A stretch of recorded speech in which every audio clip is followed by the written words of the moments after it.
Bismillahirrahmanirrahim. Assalamualaikum warahmatullahi wabarakatuh. Berjumpa lagi bersama saya, Zamare. Masih dalam video Tuhan Tidak Pernah Iseng, yang akan melanjutkan cerita nyata kehidupan yang saya alami di masa lalu. Seperti video-video sebelumnya yang saya kisahkan, kali ini pun saya akan melanjutkan perjalanan hidup saya setelah mampu melalui berbagai rintangan yang cukup berat hampir 25 tahun. Namun, begitulah yang namanya hidup. Ketika saya sudah hampir menjumpai bahagia yang didamba, terlepas dari belenggu pencarian jati diri, lalu bisa bertahan dari godaan yang menggiurkan, sampai pada akhirnya saya dipertemukan Tuhan dengan jodoh pilihan seorang istri solehah yang mampu menerima setiap keadaan saya. Lalu saya pun membuka diri di khalayak ramai tentang diri saya yang memiliki orientasi berbeda. Sampai tak pernah saya duga, begitu banyak respon yang saya dapatkan. Ada yang mendukung begitu banyak, dan yang mengucilkan pun juga menganggap saya munafik tidak sedikit. Sungguh hal itu di luar prasangka saya ketika begitu banyak orang yang ingin bertemu saya, baik dari kalangan yang sama nasibnya seperti saya, tapi ada pula dari masyarakat yang normal dan hanya ingin mengenal saya. Alhamdulillah, ada rasa bahagia dan bangga akan apa yang saya lakukan. Namun, ada pula rasa khawatir yang bisa saja mengganggu keluarga saya. Tapi ini resiko yang harus saya terima dari apa yang terjadi. Dan Tuhan pun kembali menguji langkah kaki saya yang sedang bertahan ini. Ujian apa yang saya terima? Saya akan menceritakannya di sini.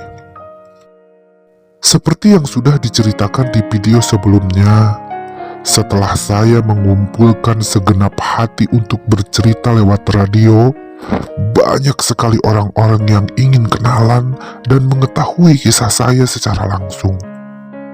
Dan pada suatu hari, saya pun menerima pesan dari seseorang yang masih tinggal di sekitaran kota Bandung.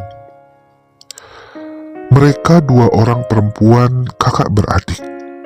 Sebut saja namanya Pita dan Asih. Mereka mengirimkan pesan SMS lewat HP poliponik zaman dulu dan mengatakan kalau mereka ingin jumpa dan berbagi kisah karena mereka pernah punya hubungan pasangan dengan seseorang. Tepatnya yang mengalami adalah sang kakak, namanya Pita. Mereka berpacaran. Lalu, pada saat menjelang pernikahan, si lelaki menghilang entah kemana. Dan diketahui kalau si lelaki yang akan menikahi Pita itu ternyata seorang gay. Dan kini dibawa pergi oleh orang luar negeri untuk menikah sesama jenis. Oleh karena itu, Pita dan adiknya ingin sekali mencurahkan keluh kesah hatinya pada saya. Dan saya pun menyanggupinya, serta merencanakan pertemuan langsung pada keesokan harinya. Oleh karena mereka adalah perempuan, saya pun berpikir tidak enak rasanya jika mereka harus menghampiri saya. Jadi, saya katakan, biarlah saya yang nanti akan pergi ke tempat mereka, agar mereka tidak terlalu jauh juga repot. Dan hari itu pun datang. Jika saya tidak salah, hari itu adalah hari Selasa. Setelah saya pergi mengantarkan istri kerja, lalu saya kembali ke rumah dan bersiap menemui Pita dan Asih sebagai sahabat pertama kali untuk bertatap muka. Kediaman mereka memang cukup jauh, berada di Bandung bagian selatan, tepatnya daerah Soreang. Tadinya saya berniat mengendarai motor untuk ke sana. Namun, setelah dipikir lagi, lebih baik saya menggunakan angkutan umum saja, oleh karena berbagai alasan. Dan akhirnya, saya berangkat dengan berbekal doa semoga semua dilancarkan. Di tengah perjalanan, saya terus memberikan kabar kepada Pita dan Asih kalau saya sedang diangkut menuju kediaman mereka, agar tidak sampai miskomunikasi. Lalu, setelah hampir 1 jam, saya sampai di tempat tujuan. Namun, itu belum sampai ke tempat Pita dan Asih katanya. Mereka mengabari lewat SMS. Untuk sampai di tempat mereka, saya harus melalui perbatasan desa. Dan saya harus menggunakan ojek. Karena ke tempat mereka sudah tidak ada angkot lagi. Dan saya pun mengiyakannya. Di pertigaan jalan memang sudah berjajar tukang ojek dengan berbagai motor yang siap mengantarkan penumpang ke berbagai tujuan di desa itu. Dan saya pun akhirnya memilih salah satu tukang ojek yang sudah siap mengantar saya ke tempat tujuan. Naiklah saya saat itu ke boncengan motor yang sudah menyala, lalu melajulah saya.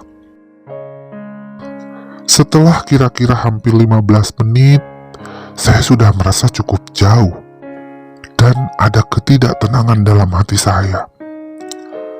Ini terasa ganjil. Saya melewati pertigaan dan kata Pita, saya harusnya berbelok ke sebelah kiri.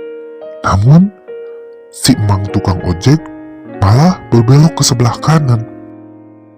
Belokan arah ke sebelah kiri terdapat rentetan rumah-rumah penduduk yang begitu banyak. Tapi si emang ojek membelokkannya ke sebelah kanan dan di sana hanya terhampar pesawahan juga padang rumput. Ada beberapa rumah, tapi itu pun letaknya berjauhan. Dan saya mencoba memberanikan diri bertanya kepada tukang ojek tersebut. "Mang, kok arahnya ke kanan?" tanya saya agak sedikit curiga. "Saya lebih tahu daerah ini," bentak si tukang ojek dengan nada yang sangat tinggi. Saya sedikit merinding dihantui rasa takut. Namun, saya mencoba berhusnuzon. Dan saya hanya bisa diam tak berkutik lagi, karena memang saya tidak paham daerah itu. Motor yang saya tumpangi terus melaju ke sebuah daerah yang semakin sepi dari pemukiman penduduk. Semakin lama, kecepatan motor pun semakin berkurang. Dan saya melihat, tidak jauh di depan sana, terlihat 3 orang laki-laki yang sedang berdiri mondar-mandir di dekat jalan. Mereka seperti sedang gelisah menunggu seseorang. Dada saya mulai berdegup kencang. Husnuzon saya usahakan tetap ada. Dan tiba-tiba, motor itu berhenti tepat di dekat ketiga orang tadi. Seorang lelaki parubaya bertampang seram mendekati motor yang saya naiki. Rambutnya terlihat gondrong, kedua lengannya dipenuhi tato, telinganya ditindik beberapa lubang, dan tanpa basa-basi, ia langsung meninju perut saya. "Turun kamu!" bentaknya dengan muka yang garang. Saya mencoba bersikap tenang. "Ada apa ini?" tanya saya sedikit takut. Tetapi ia malah menarik keras kerah leher baju saya. "Banyak bacot lo, turun!" bentaknya lagi. Saya langsung diseret dan membuat saya hampir terjatuh dari motor. Lalu dia menghadiahi sebuah boga mentah tepat di pelipis muka saya. Rasa pening seketika menyerang kepala. Namun, saya mencoba terus berdiri dan menghindar. Tapi, saya disambut dua lelaki lain yang berusaha menarik keras tas gendong saya. Lelaki ketiga meninju pipi dan perut saya. Kemudian, ketiganya terus menghujani saya dengan pukulan demi pukulan tanpa ampun. Sementara saya lihat tukang ojek tadi masih duduk di atas motornya, seakan menunggu komplotannya selesai menganiaya saya. Saya benar-benar tidak mempunyai kesempatan untuk meminta tolong, karena daerah itu sangat sepi, jauh dari pemukiman penduduk. Saya pun tidak melihat ada orang lewat di daerah itu. Benar-benar satu tempat yang strategis untuk menganiaya dan merampok orang. Tak tahan dengan tinju dan tendangan ketiga orang itu, lalu saya pun ambruk. Kepala saya benar-benar terasa pening. Muka babak belur entah bagaimana. Darah terus mengucur dari pelipis merembes ke mata saya, membuat penglihatan ini sedikit kabur. Tubuh saya serasa remuk oleh penganiayaan mereka. Melihat saya terkulai lemah, tak berdaya di atas tanah, mereka meninggalkan saya sendirian di lahan kosong dan sepi, yang seolah tak bertuan. Lalu, mereka melajukan motor dengan tanpa beban berboncengan. Yang saya bisa lakukan hanya beristighfar saat itu dan terus memperbanyak zikir. Suara deru motor semakin samar, kemudian hilang lenyap bersama tas yang berisi buku agenda ceramah saya, dompet, dan beberapa barang penting. Jam tangan juga cincin saya. Namun, saya masih bersyukur karena nyawa saya masih menyatu dengan tubuh ini. Saya tidak peduli dengan semua barang yang hilang dirampok. Yang penting, saya masih selamat. Ketika saya merogoh saku, saya merasakan ada benda yang mengganjal. Rupanya, handphone saya tidak disimpan di tas. Sambil terduduk lesu, saya mengambil HP dari saku celana. Dan saya mencoba menghubungi seseorang untuk meminta pertolongan. Sayangnya, karena penganiayaan tadi, HP saya pun tergencet sampai rusak dan tidak berfungsi lagi. Lengkap rasanya penderitaan saya saat itu. Ingin rasanya saya menjerit, berteriak dan menangis sekeras-kerasnya. Tapi alhamdulillah, saya masih mampu menguasai diri hingga urung melakukan hal konyol itu. Mungkin inilah bagian dari perjalanan hidup yang harus saya jalani. Dan dengan bersusah payah, saya berusaha berdiri. Dengan sisa tenaga dan badan yang begitu remuk redam. Kepala pening membuat saya limbung. Penglihatan saya pun kabur. Tapi saya berusaha untuk bangkit. Dengan langkah gontai, saya mencoba sedikit demi sedikit menuju perumahan penduduk. Kira-kira baru beberapa puluh langkah saya berjalan, terlihat ada dua orang wanita sedang berdiri di seberang jalan. Satu orang berjilbab dan satu orang lagi tidak. Sepertinya mereka sedang menunggu seseorang atau entah apa, saya tidak pernah tahu. Pandangan mereka tertuju ke arah saya. Melihat tubuh saya yang babak belur dan berdarah-darah, mereka berteriak sambil menghampiri. Lalu, mereka mencoba menolong saya. Terlihat mereka sangat khawatir, dan mereka mencoba menggandeng saya menghampiri rumah penduduk yang terdekat untuk diobati. Ada getar rasa syukur di dada ini bahwa Allah tidak meninggalkan saya sendirian. Allah masih memberikan pertolongan kepada saya. Lalu sang pemilik rumah mengobati luka-luka saya dan memberikan saya air minum untuk menghilangkan rasa haus juga ketegangan. Dan tak henti-hentinya saya bersyukur kepada Allah atas pertolongan ini. Dengan penuh rasa iba, dua orang wanita tadi menanyai saya tentang kejadian yang menimpa, dan saya pun berusaha menceritakan secara rinci. Salah satu wanita yang menyebutkan namanya, yaitu Kania, mengajak saya untuk melaporkan kejadian itu kepada polisi. Tetapi saya menolaknya, karena saya tidak mau ribet dengan semua urusan.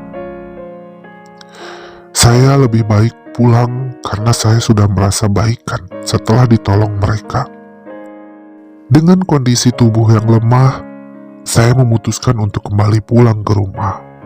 Tapi, tentu saja saya harus memberitahu Pita, orang yang akan saya temui. Dengan segala kerendahan hati, saya meminta Kania untuk meminjamkan HP-nya. Untuk menulis pesan pendek lewat SMS ke nomor Pita yang kebetulan saya ingat. Setelah itu, saya berpamitan kepada semua orang yang ada di sana dan sudah menolong saya. Dan saya berterima kasih banyak atas pertolongan mereka. Kania kembali mengajukan pertanyaan pendek. Katanya mau pulang kemana? Ada ongkos enggak? Tanyanya sambil merogoh tas yang sedari tadi melingkar di bahunya. Belum sempat saya menjawabnya, Kania menyodorkan selembar kertas 20 ribuan kala itu. Saya tersenyum sedih bercampur bahagia. Ternyata Allah begitu baik kepada saya dengan mengirimkan bidadari cantik seperti Kania. Saya berterima kasih kepadanya. Dan saya mendoakan semoga Allah membalas segala kebaikannya. Lalu saya pun naik angkot menuju rumah saya. Di perjalanan saya merenung, mengapa semua ini harus terjadi kepada saya? Dan saya sadari, mungkin ini ujian kembali dari Tuhan. Biarlah barang yang saya miliki hilang, tetapi Allah masih menyelamatkan nyawa saya hari ini. Saya sadar, mungkin ini peringatan dari Allah, karena saya kurang bersedekah, atau kurang bersyukur atas segala nikmat yang telah Allah limpahkan kepada saya. Alhamdulillah. Dengan kepasrahan seperti ini, saya merasa benar-benar lega. Dan saya menerima apa yang sudah saya jalani hari ini. Dan hari itu pun gagal untuk pertama kalinya saya bertemu dengan sahabat secara langsung. Tapi keesokan harinya saya memberi kabar lagi kepada Pita dan mereka benar-benar sangat khawatir. Lewat telepon, mereka meminta maaf. Dan saya katakan, tidak apa-apa. Kejadian yang menimpa saya tidak ada hubungannya dengan mereka. Mungkin lain waktu kita bisa berjumpa lagi. Dan Alhamdulillah, sampai saat ini saya sudah menjadi bagian dari sahabat Pita dan Asih.